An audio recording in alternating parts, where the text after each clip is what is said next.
Good morning, guys. Welcome to my Monday morning rant for Monday, the 26th of April, 2021.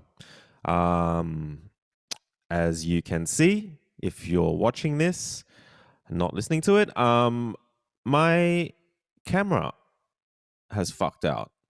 And the reason being is that I have stupidly updated to the latest macOS, macOS Big Sur, I think it's called. Um, I have not been that kind of person that updates to the latest and the greatest.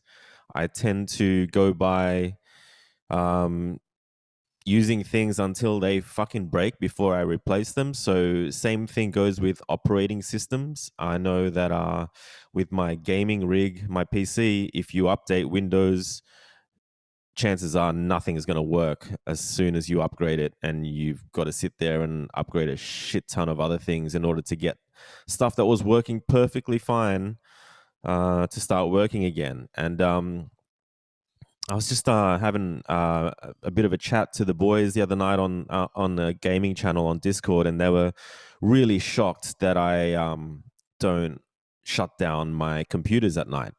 And I'm always of the idea that if you turn things on and off, that things are more likely to break. It's pretty old school thinking. Like, I know that recording studios and all that kind of shit, especially back in the day, I don't know about today, but they just leave everything on. And it just reminds me of those new cars these days that are at every single traffic light, they're turning their engines off and on, off and on. And man, if I fucking did that with my car, I know the battery would die in a day. So I don't know if that shit's good for those cars, like turning things on and off all the time like that. And my PC's been around since 2016 or something. I don't know. It's an old thing, and just I don't turn it off. I just sleep it at night. And same with the Mac. Like I sleep it. I don't ever do a hard shutdown. And I know people are going to be talking about like, oh, memory leaks and stuff like that, but I've never had an issue. And sure, like I will restart it every now and then when I have to on power outages and whatever else. But most of the time, I just never turn my stuff off. So I listen to them, and especially one of my mates who's he works in IT, so his job is to keep shit up to date. And you know what? When I was in university and I was using Macs, I was super into Macs. I was totally keeping them up to date and trying out all the beta stuff. And yeah, shit was fucking crashing and going wrong, but I was into it. But now I'm not into it. Like the computer is just a fucking tool for me. It is a tool. It's like a screwdriver. My screwdrivers and Allen keys aren't as good as when they were brand new, but they still do the job, and they're solid.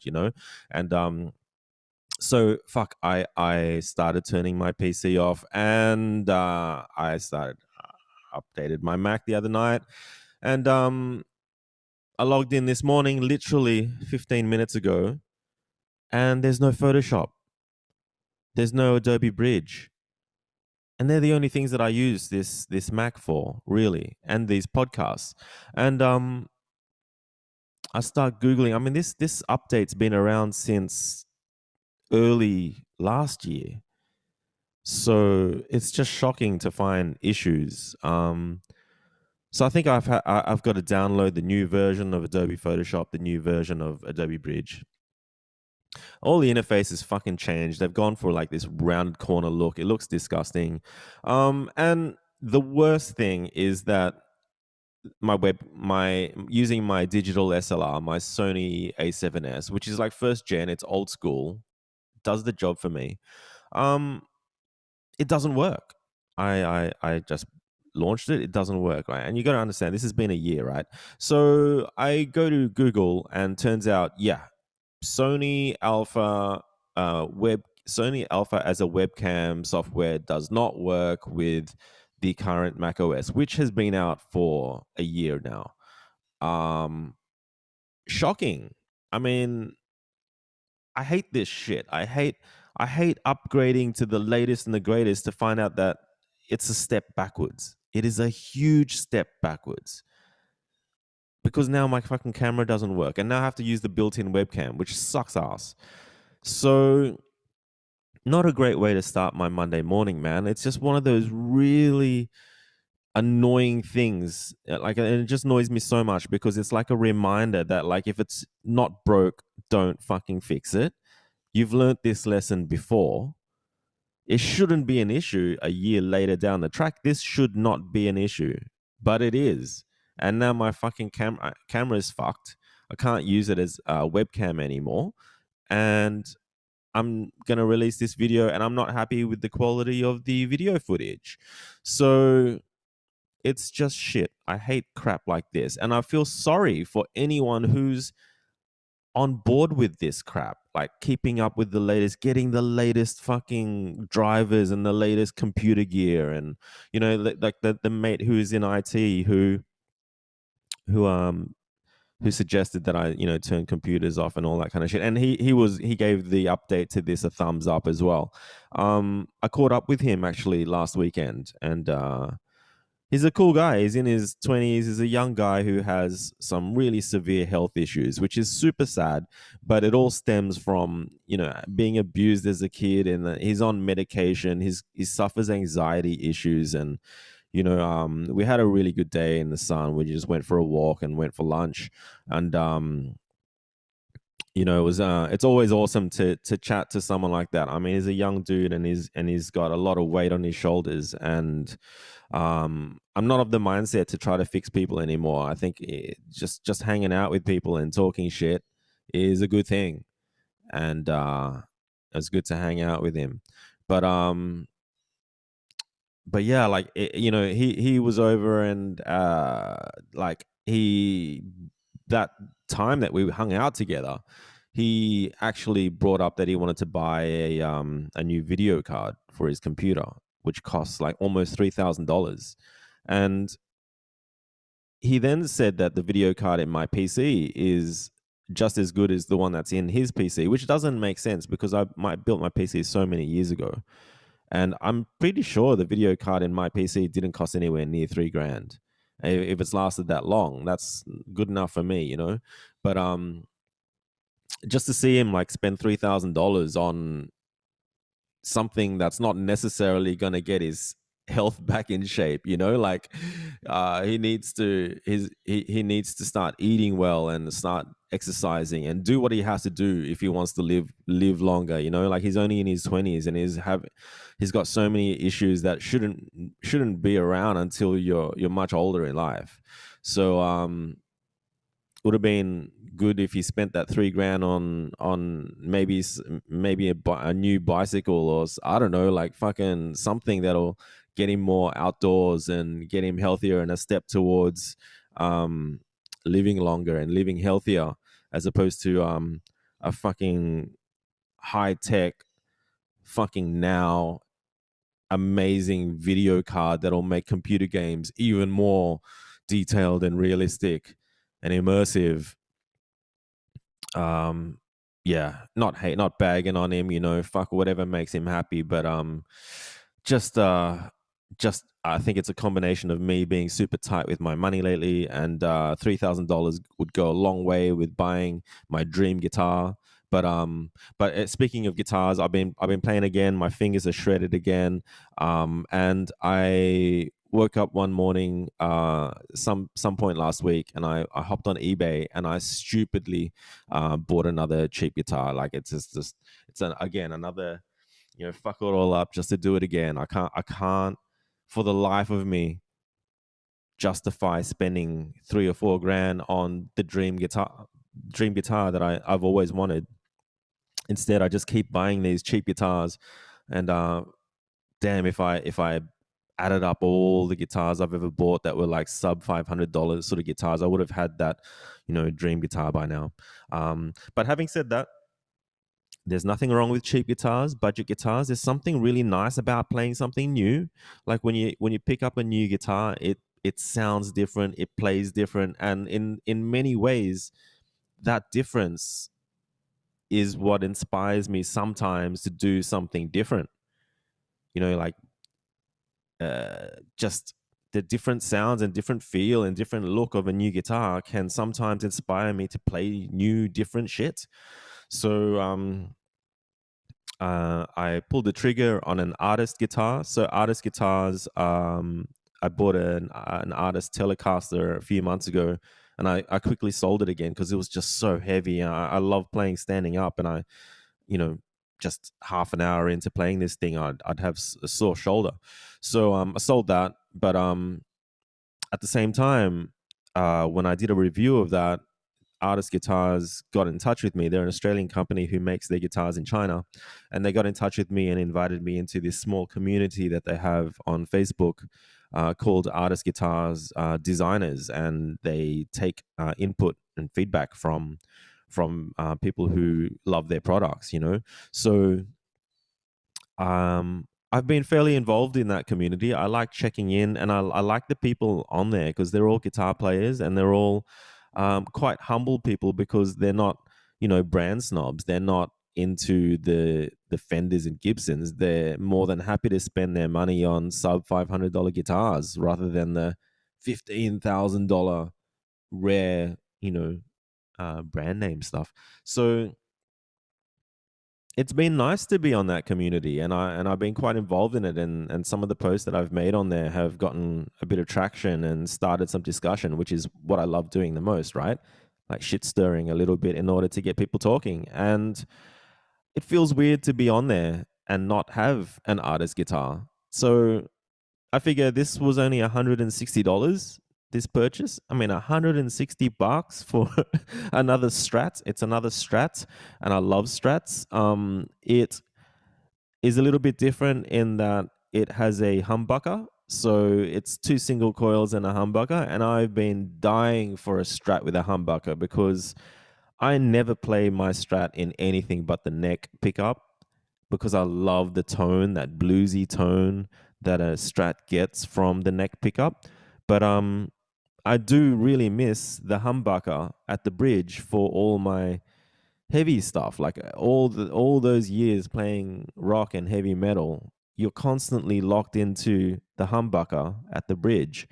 So it's the one thing that my Strat cannot do is play metal and rock because I can never use the single coil bridge pickup. So I've bought an artist, a lefty artist Strat. It was a customer returned item, so it was cheaper than brand new. $160 delivered. It has a humbucker in the bridge. Hopefully it'll be good. And yeah, I have been invited to visit the artist showroom. They're close to Heasman's, just down the road, really. So I really do need to pop by and check that shop out. It's just one of those weird things, man. I know I need to go, but I probably will go and buy even more guitars. If it was the old me, I would just ask them for a job and do their social media.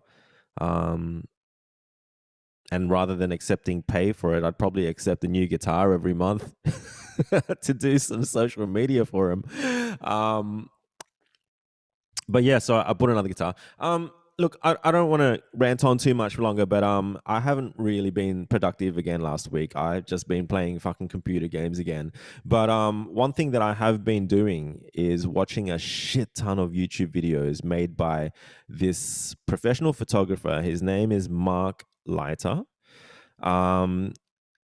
I don't know if I'm pronouncing his surname right. Mark Laita, Laita. He was a professional photographer shooting stuff for Apple and big brands, right? Like he's obviously renowned for and amazing at what he does. But he started at some stage shooting people on Skid Row in the States, and then it evolved into him doing interviews with people on Skid Row, and now that's all he does. He has a channel on YouTube called Soft White Underbelly, and it is fucking hardcore. Like he interviews people who they've just fallen between the cracks. Like they are heroin junkies. They are sex abusers, they're porn actresses, they're pimps, they crystal meth addicts, homeless people. Um, these people all have such an amazing story, and the underlying themes are child abuse and how child abuse can really fuck you up later on in life. And just listening to someone who had something and then lost everything, or is just so lost they don't know how to get out of the situation they're in. And if you're like the heroin addicts, they just need to have that heroin in the morning just to get back to a state of normality. And then their lives are just repeating every day, and it's just this constant vicious cycle. And there's just so much that I'm getting out of these. It's just so fascinating to try to understand why people who choose to self-destruct, why they do it. I've been there before, and I've been in that state of just wanting to destroy myself every minute of the day. Like when I was wasted, I just would always feel so happy to be wasted and wishing that it would never stop. Like when I was stoned out of my fucking mind all day, every day, I'd punch a cone or I'd drink a bottle and just go, I wish this would last. I wish this feeling of being fucked up would just last forever. And I dreaded the getting sober and then having to do it all over again. And you know, I get it. So just now being straighter than ever, like I still haven't smoked a cigarette in months, and I didn't drink a single drop of alcohol last week at all. I mean, it's just so weird. Like I do have those weird a few minutes every now and then where I'm just fuck, I wish I could just get fucked up on something, but there's nothing around. There's no cigarettes, there's no weed, there's no booze. And it's weird to just not get fucked up every now and then. So, in some ways, watching people that are fucked up has, I don't know, filled a void for me a little bit. It's like, man, it's bad. It's really bad.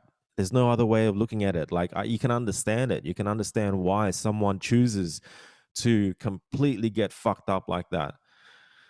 But whether they've chosen it with a clear conscience or whether it's so psychologically tied in with their abusive childhood, it's just all super fascinating. On the opposite end of that, like I don't have TV, right? Like I haven't watched TV in years. And a really good mate of mine, David Dalrymple, he's a fellow R32 GTR owner, and I've been mates with him for many years now. His wife is in MasterChef, which is fucking cool, right? That like Linda's in MasterChefs, like fucking go team Linda.